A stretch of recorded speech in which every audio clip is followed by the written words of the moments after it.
Hello everyone, welcome to our YouTube channel. Orissa Power generation Corporation Limited का notification आ गया OPGC का। चलिए हम डिस्कस करने वाले हैं यहाँ पे फुल डिटेल्स में। नंबर ऑफ पोस्ट कितनी आई हुई है एंड कितनी कितनी रिक्रूटमेंट है, क्या हमारी प्रिपरेशन स्ट्रैटेजी होना चाहिए एंड जो यहाँ पे फॉर्म फिलिंग की स्टार्टिंग डेट कब से स्टार्ट होने वाली, लास्ट डेट क्या है। ओके चलिए हम डिस्कस करते हैं। अगर हम यहाँ पे detail advertisement for recruitment to various position के बारे में बात करें, जैसे कि हम यहाँ पे opening of online submission of application के बारे में बात करें तो 8/11/2023 से आपके फॉर्म भरना स्टार्ट हो जाएंगे एंड जो last date of submission of online application है 22/11/2023। अगर हम यहाँ पे last date for receipt of hard copy of application के बारे में बात करें तो 30/11/2023 इसकी क्या लास्ट डेट है।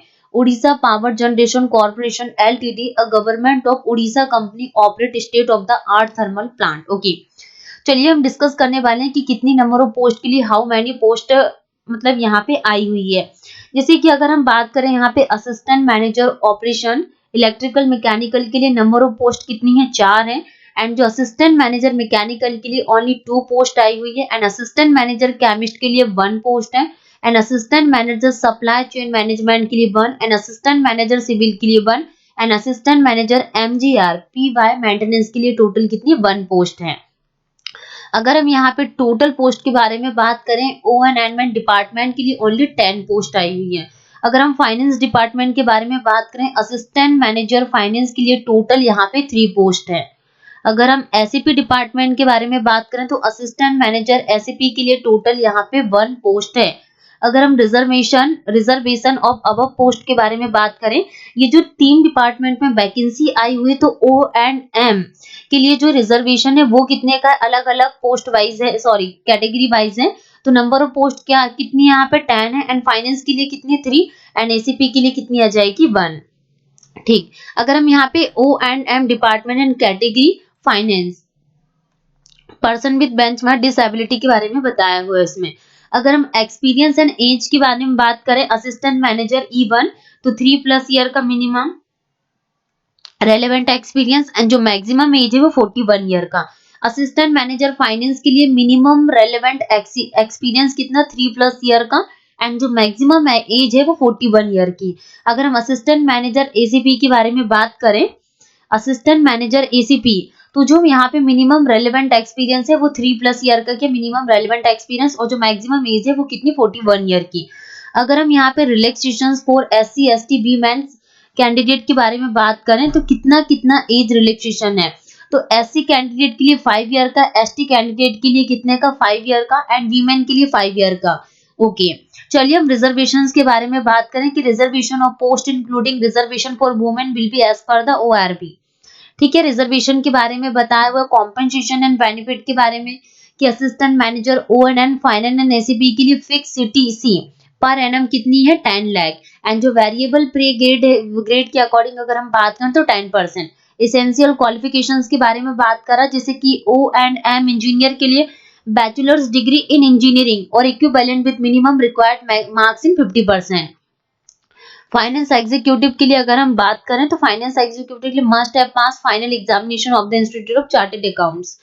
ठीक है, अगर हम post wise essential qualifications and experience के बारे में बात करें, जैसे कि हम बात पोस्ट वाइज क्वालिफिकेशंस एंड कितना एक्सपीरियंस है, जैसे कि डिपार्टमेंट ग्रेड डिजाइनेशंस के बारे में अगर हम बात करें तो क्वालिफिकेशंस असिस्टेंट मैनेजर के लिए क्या क्वालिफिकेशंस है, बैचलर्स डिग्री होना चाहिए mechanical electrical minimum 50% marks, diploma होना चाहिए NPT INCEA approving training institute is preferred, year of experience 3+ year का क्या एक्सपीरियंस होना चाहिए। अगर हम डिजायर्ड प्रीवियस एक्सपीरियंस के बारे में बात करें तो 3+ years of post qualifications experience. ठीक है, अगर हम बात करें कुछ यहाँ पे जॉब डिस्क्रिप्शंस के बारे में दिया हुआ है एसेंशियल एंड डिजायरेबल्स। ठीक है, अगर हम यहाँ पे O&M मैकेनिकल असिस्टेंट मैनेजर के बारे में बात करें तो यहाँ पे जो क्वालिफिकेशंस मांगा हुआ है वो आपकी डिग्री होना चाहिए मैकेनिकल इंजीनियरिंग की एंड 50% मार्क्स मिनिमम, डिप्लोमा आपका कंप्लीट होना चाहिए NPTI NCA approve training institute is preferred.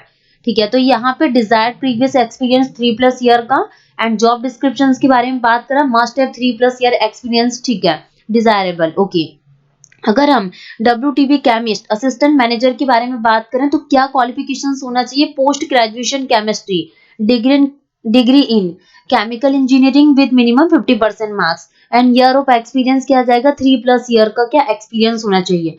अगर हम डिजायर्ड प्रीवियस एक्सपीरियंस तो 3+ ईयर ऑफ पोस्ट क्वालिफिकेशंस के बारे में बात करा। कुछ जॉब डिस्क्रिप्शन में बात करें तो इसेंशियल एंड डिजायरेबल्स। ओके, अगर हम यहाँ पे assistant manager supply chain management के बारे में देखें तो क्या क्वालिफिकेशंस मांगा हुआ है, बी बीटेक बीएससी इंजीनियरिंग होना चाहिए और equivalent with minimum 50% marks. MBA PG DM with specializations in material management supply chain management is preferred और year of experience कितना आ जाएगा 3+ ईयर का पोस्ट क्वालिफिकेशंस। ठीक है, जॉब डिस्क्रिप्शन में एसेंशियल डिजायरेबल। अगर हम यहाँ पे सिविल में असिस्टेंट मैनेजर के बारे में बात करें तो डिग्री इन सिविल इंजीनियरिंग और equivalent with minimum 50% marks. Year of experience कितना आ जाएगा 3+ ईयर का क्या एक्सपीरियंस होना चाहिए। Job description essential and desirable.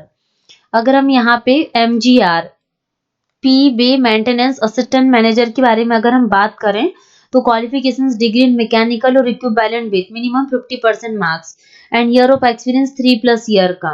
Okay, अगर हम यहाँ पे फाइनेंस असिस्टेंट मैनेजर के बारे में बात करें तो degree from of recognised university pass in the final examination of the institute of chartered accountant 3+ year का एक्सपीरियंस होना चाहिए पोस्ट क्वालिफिकेशंस।